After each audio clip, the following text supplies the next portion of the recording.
ישראל, אדוני אלוהינו, אדוני אחד. שמע ישראל, אדוני אלוהינו, אדוני אחד. שמע ישראל, אדוני אלוהינו, אדוני אחד.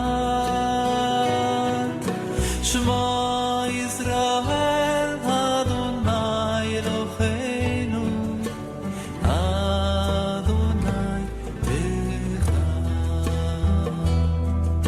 שמע ישראל, אדוני אלוהינו,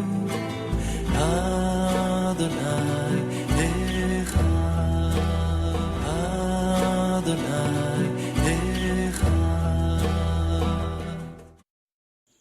Le mariage et le divorce, spéculation ou le ainsi dit le Seigneur. Voilà le thème que nous avons pensé aborder en ces jours avec l'accompagnement et la bénédiction que je reçois de mes frères et sœurs collaborateurs de cette assemblée.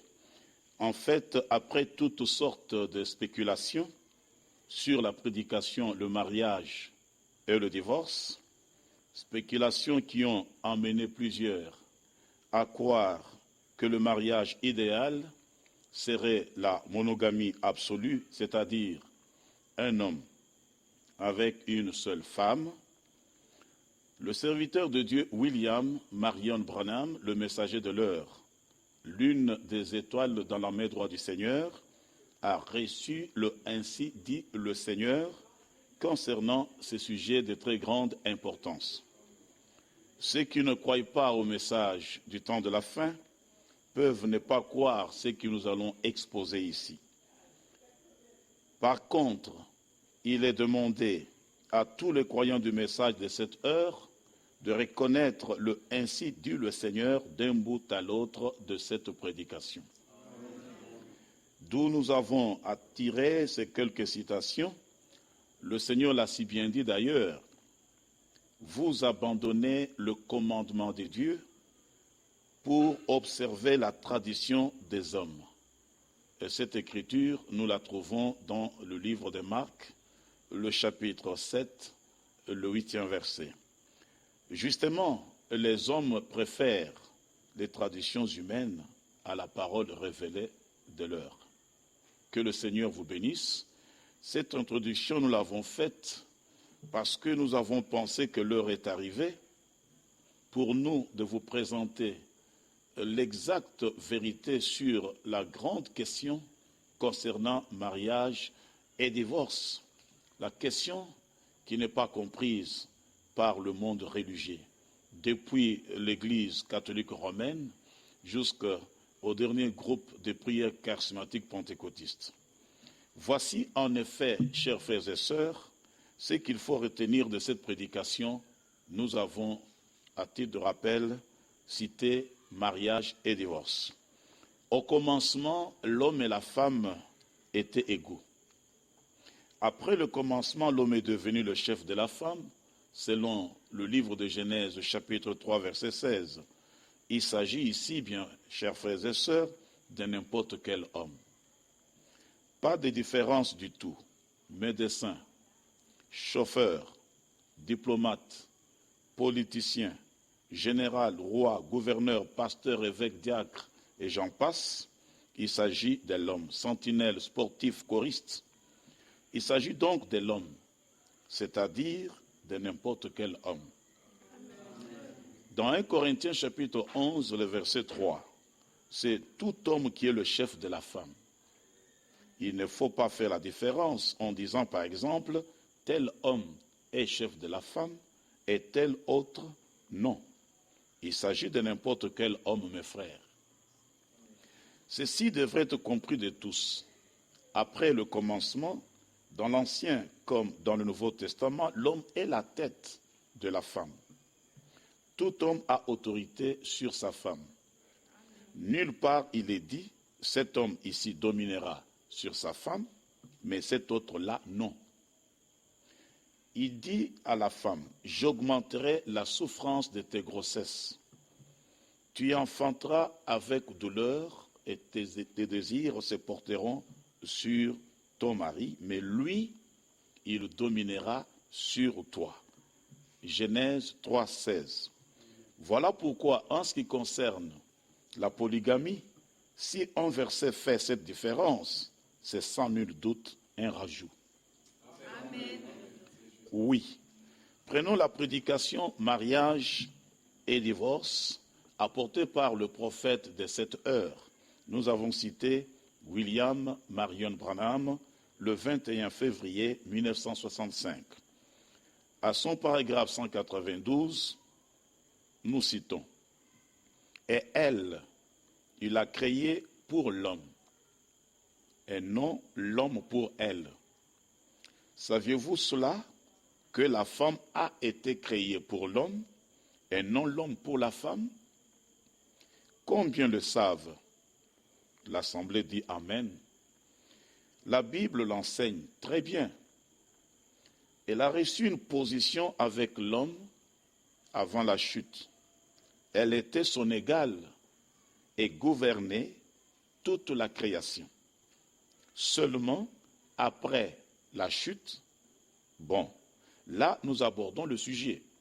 Seulement après la chute, il est devenu son chef.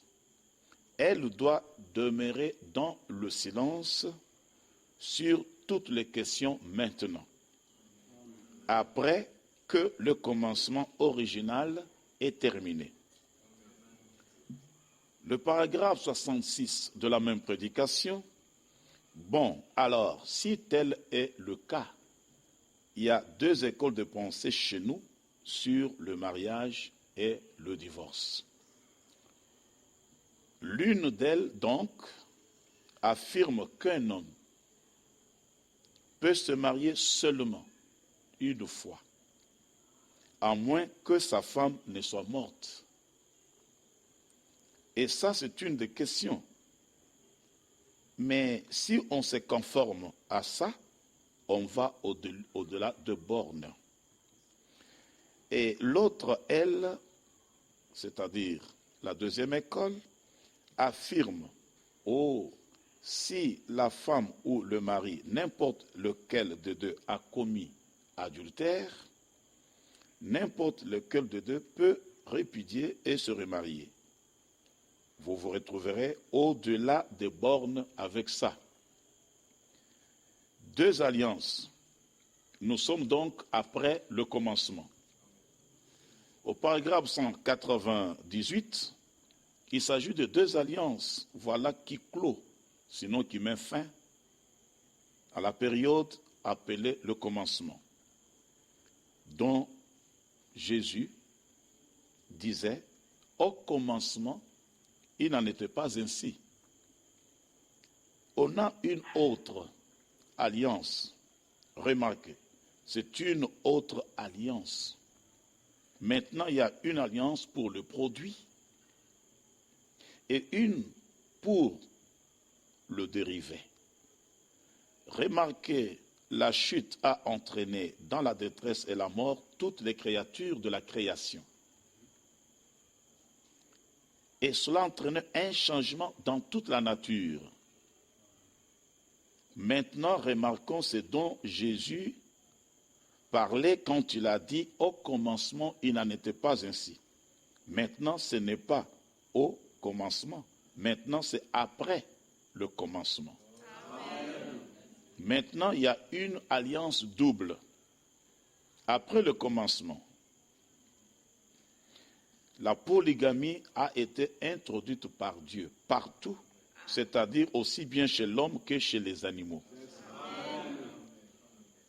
Donc, chers frères, là, c'est le ainsi dit le Seigneur par la bouche du prophète William Branham. Mais il y en a aujourd'hui qui enseignent que tel ou tel peuvent être polygames, sauf telle catégorie d'hommes. C'est faux, car À cet égard, tous les hommes, sans exception, sont sur le même pied d'égalité. Paragraphe 203. Ensuite, nous retournons à la prédication de William Branham. Quand l'alliance double de l'homme et de la femme a été faite par le sexe, une alliance complètement différente, pas l'alliance originale, mais une autre alliance. Maintenant, qu'est-ce qui est introduit? La polygamie partout. Après le commencement, la polygamie a été introduite à la fois chez l'homme et chez les animaux. Après le commencement, la chute. Voilà que Dieu, maintenant, en second lieu, met de nouveau en place une nouvelle nature par le sexe. Vous savez, chers frères, il y en a qui disent que c'est le diable qui a introduit la polygamie, c'est la volonté de l'homme. Ici, le ainsi Dieu le Seigneur montre que c'est Dieu qui a mis en place cet ordre nouveau. Amen. Maintenant, en second lieu, nous sommes au paragraphe 203, Dieu met de nouveau en place une nouvelle nature par le sexe. C'est la nouvelle alliance. Dieu a créé la première sans le sexe. Le croyez-vous? Amen. Oui, ici aussi chez Branham Tabernacle, l'Assemblée a dit Amen. Maintenant, il s'agit d'une autre alliance avec la nature. C'est vrai. Il la met à un autre rang par le sexe. La deuxième alliance, 2 points, un mâle et de nombreuses femelles. Un cerf, tout un harem de biches. Pas vrai? Un taureau, tout un troupeau de bétail, de vaches. Amen. Un coq, une basse-cour pleine de poules. Amen. Pas vrai? Alors, j'aimerais marquer une pause. Qui a été chez le coq pour enseigner la polygamie? Est-ce le missionnaire Jean Dianda? Qui a demandé au taureau d'avoir plusieurs femelles, chacun d'eux? C'est pour vous dire que ce n'est pas l'affaire d'un homme, c'est la nature qui se trouve dans toute la création pour le moment. Amen. Un David, selon son cœur, avec 500 femmes. Amen. Il était un dirigeant, David. Et 100 enfants qui lui naissaient chaque année. Des femmes différentes. Un homme selon le cœur de Dieu. Un Salomon avec 1000 femmes. Aujourd'hui, si quelqu'un n'en a que 2, on pense qu'il a exagéré. Un Salomon avec 1000 femmes. Mais remarquez là, au commencement, il n'en était pas ainsi. Mais maintenant, on est après le commencement. Donc les gens qui enseignent la monogamie absolue, ils se réfèrent au commencement comme si nous étions encore au commencement. Et pourtant, le Saint-Esprit insiste du début à la fin de cette prédication pour dire que quand le Seigneur dit au commencement, il n'était pas ici, c'est correct. Mais si on veut appliquer la monogamie absolue aujourd'hui comme si on était au commencement, il faut qu'on tienne aussi compte du fait que le Seigneur dit par la bouche de son prophète, mais maintenant nous ne sommes plus au commencement. La femme a fait cette chose-là, alors elle devient simplement ce qu'elle est maintenant. Vous voyez? C'est ça. Alors, nous voulons rappeler ici ceci, que après le divorce ou la séparation, la femme n'a pas le droit de se remarier. L'Écriture est là. Ignorez vos frères, car je parle à des hommes qui connaissent la loi. Que la loi exerce son pouvoir sur l'homme aussi longtemps qu'il vit. Ainsi, une femme mariée est liée par la loi à son mari tant qu'il est vivant. Mais si le mari meurt, elle est dégagée de la loi qui l'a liée à son mari. Si donc du vivant de son mari elle devient la femme d'un autre homme, elle sera appelée adultère. Mais si le mari meurt, elle est affranchie de la loi, de sorte qu'elle n'est point adultère en devenant la femme d'un autre. L'écriture est celle de Romains, chapitre 7, du verset 1 au verset 3. Maintenant, le missionnaire Jean Dianda pose cette question à tous ceux qui suivront cette bande. Combien de femmes et combien d'hommes vivent dans l'adultère aujourd'hui? Sous cet aspect-là, tout homme qui a ses bons sens en place n'épousera jamais une femme dont le mari est en vie. C'est ainsi dit le Seigneur dans sa parole.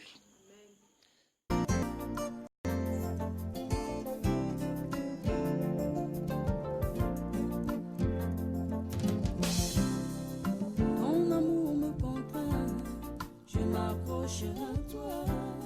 J'avais entendu parler de toi, maintenant je t'ai vu. Tu m'as visité, tu m'as fait goûter le bonheur de te connaître.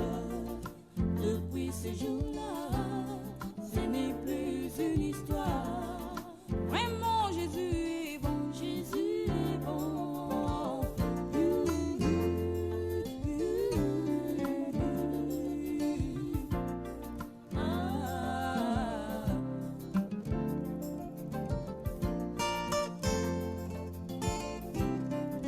Ton amour me contraint de croire en toi. Je puis faire de ton promis avec ta parole. Toutes tes promesses de bénédiction, de guérison sont pour moi un acquis, car je puis tout